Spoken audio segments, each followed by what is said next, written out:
This is not the number one Texas Rangers podcast, or is it?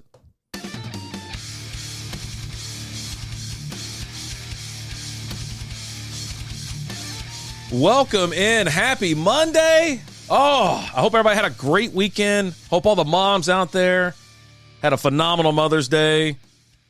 Welcome into the Ranger Roundup. I'm RD. What a week. The Rangers just keep pouring it on. They're 4 games up in the AL West. I can't believe it. Like, they're rocking a .625 win percentage at this point. 25-15. 12-6 at home. 13-9 on the road. 7-3 in the last 10. They are just doing wonders.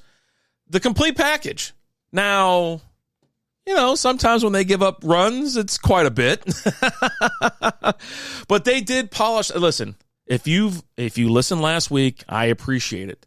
And if you did, you probably picked up a couple loose coins along the way because we called it. Absolutely called it. The Rangers road trip week, baby.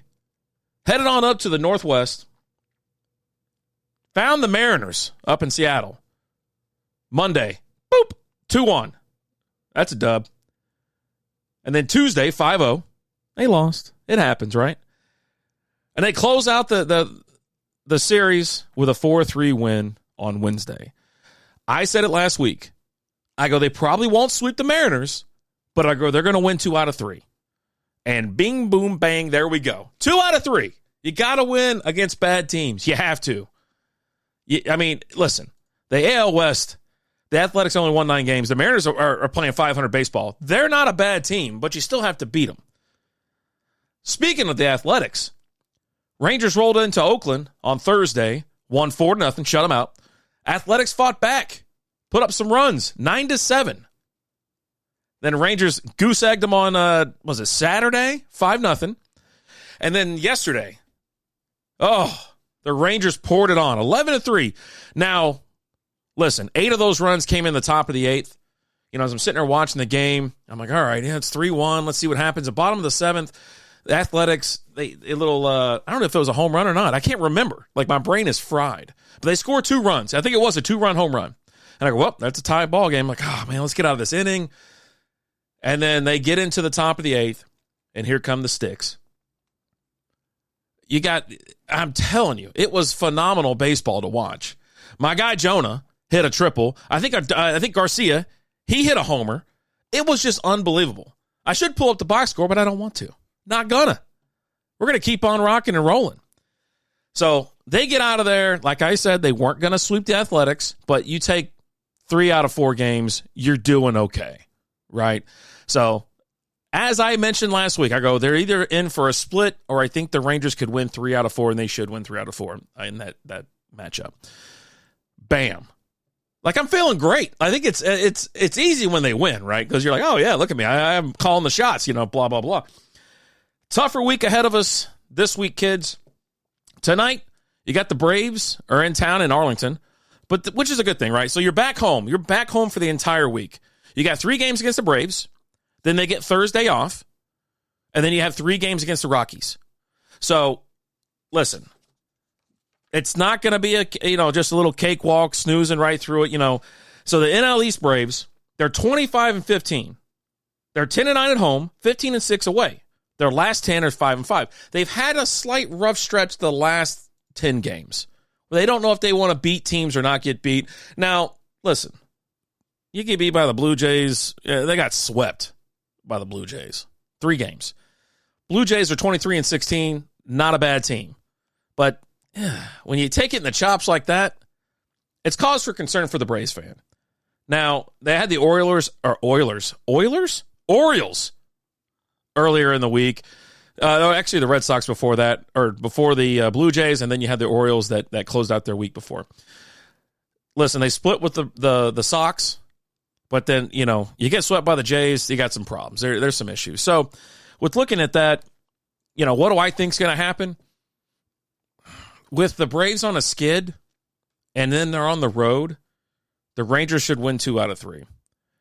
Now, given, the history that you have of just getting burned by the Rangers, and we're keeping it positive. We're keeping it positive. You could totally see the Braves coming in and stealing the series. Where the Rangers only collect one win.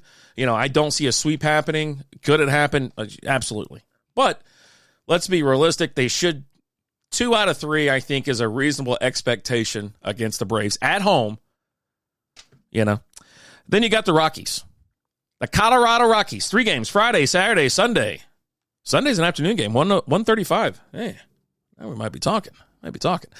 Now, the NL West, the Rockies are out there 17-24, 8-11 at home, 9-13 away. Last 10, they're 6-4. I don't want, like I just did with the Braves, right? I'm like, this is not a great team.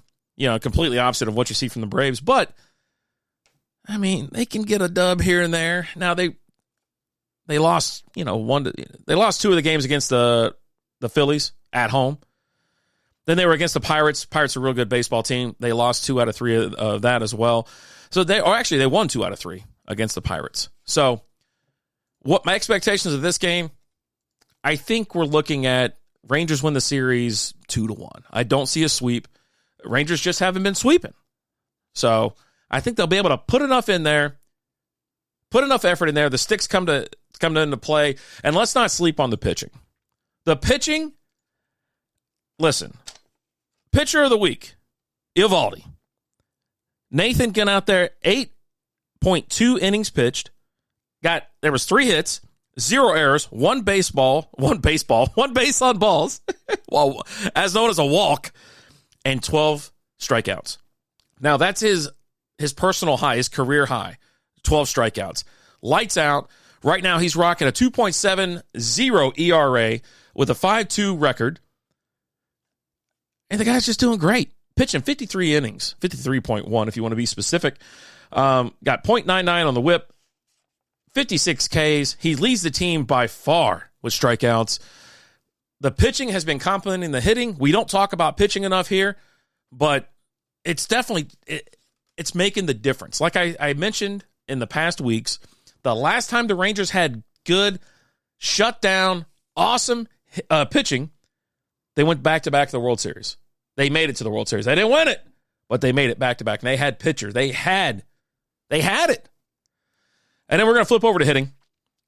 Garcia, I think, was the player of the game yesterday. Hit a homer. I mean, the guy's just still on fire. He's only got 10 homers, though, for the season. So 10 homers from Garcia.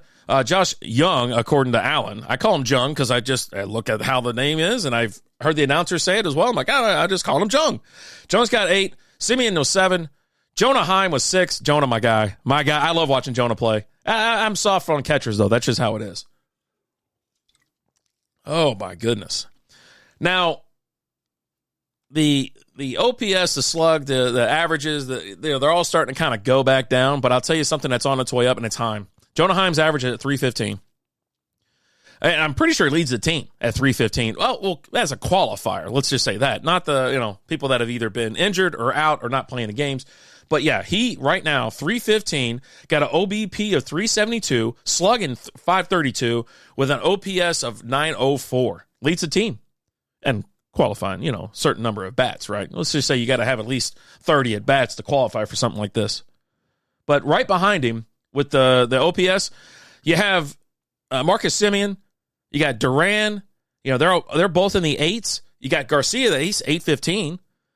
The sticks are there. They're making baseball happen. There's doubles, there's triples. I mean, they're just out there swinging. Now, I've noticed that there's some considerable strikeouts. Like you're sitting there watching, they're fanning, they're chasing, things like that. But I think when they give you numbers, production, and the extra base hits, let them swing. You got a winning record right now. You're doing phenomenal. Just keep doing what you're doing, right? On a good note, which all this is good, you got Corey Seager. He just spent a couple days, I think 1 or 2 games. He played for the Frisco Rough Riders over there in Frisco, obviously, because I said Frisco. Now, he's probably going to be returning for the Atlanta matchup. I'm pretty sure I read that, and that was Bruce Bochy. Let me go back and double check because I definitely want to make sure that we're giving you some correct information. Let's see. Expected return for Corey Seager, left hamstring strain. Possibly during the May 15th or the 17th series versus Atlanta, the three-time All-Star began a rehab assignment with a Double-A Frisco on May 11th. Manager Bruce Bochy said the initial plan is for Seager to play in at least 3 games, 2 at shortstop and 1 as a designated hitter, after which he will be reevaluated. Seager exited the April 11th game against the Royals in the bottom of the 5th inning while running to second base on an opposite field double. So there you go. And he's already been in Frisco. He's going to be heading over to Arlington. We'd love to see him tonight. I hope he's there just to put him back in the lineup, getting paid a lot of dough. He's a great defensive player, and he's a great hitter as well. Man, I don't know if you keep adding weapons to this starting lineup. The sky's the limit, as they say. A little bit of bad news that yesterday, Josh Smith likely unavailable after hit by a pitch. Smith, who was hit on his left foot by an 80.5 mile an hour curveball. They could just said 80 miles an hour from James. I can't say that last name. In the 5th inning of Saturday's 5-0 win over the A's, is pretty banged up and unlikely to be available for Sunday's series finale in Oakland. Per manager Bruce Bochy, after getting hit, Smith stayed in the game, played 1 more inning in left field, but he was replaced by Bubba Thompson in the bottom of the 6th. Team announced that initial X-rays on Smith's foot were negative, and he will continue to be evaluated. There you go. That's pretty much the latest news. Janikowski's still on the DL or IL. Garver's still on the IL. Now, Garver's supposed to return late May. We'll see. He's got a rehab assignment on May 23rd. So at least that's there. I don't see a date for Janikowski right now. You got late May, we're in the middle of May. Late May is right around the corner. Let's say, hey, late May is a week away. DeGrom's still TBD. Just take your time. If you got right elbow inflammation, just take your time. I say the same thing with hamstring injuries. There's no reason to rush back. Hamstring will just, man, it's just one of those that you have to take time. Take time, relax, rest up. The team's doing great without you. Let the boys play, and we'll keep on going. All right, let's head on over to the AL West standings one more time. Your Texas Rangers, 25-15. Astros 4 games back, 21-19. Angels 4.5 games back, 21-20. Mariners 5 games back, 20-20. A little 5-hundo on you. 17 games back. The Athletics are in a cellar, 9 wins. So let's be real. The AL West is a very competitive. It usually isn't this competitive. All the teams are within 5 games, right? Of course, the Athletics 17 games back. You just have to keep winning, keep plugging away, because the Astros, when they get hot, watch out, because they'll be right on your tail. Now, the Astros have won, I think, 4 or 5 out of the last 6? I think it is 4. So they're on fire.